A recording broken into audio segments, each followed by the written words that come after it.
महीना गौरा प्यारी भारी ठंड पड़ रही है, नजर उठा के देख पर्वत पे कैसी बर्फ झड़ रही है।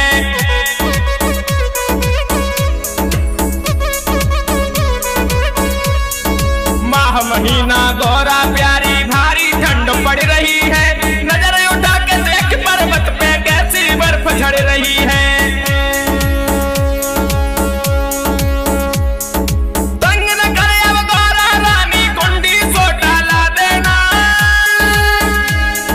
भांग पियन को कब से मेरा जिया बेकरार रे, बिन भंगिया में रोजी नहीं लागे।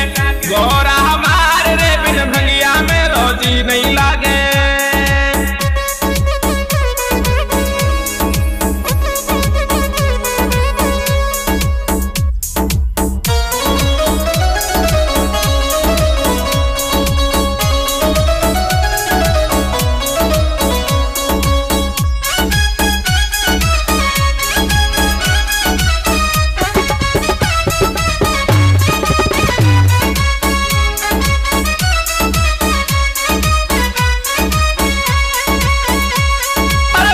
की जो मन करे तो चिलम मेरी तू ला देने, गांजा चिलम न ला सकती तो घोटा चार लगा देने।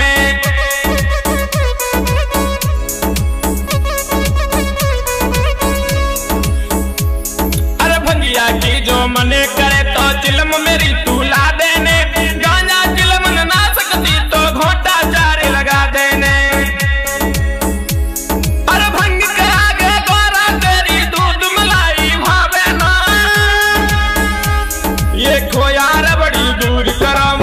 भंगिया से प्यार रे, बिन भंगिया में रोजी नहीं लागे। गौरा हमारे रे, बिन भंगिया में रोजी नहीं लागे।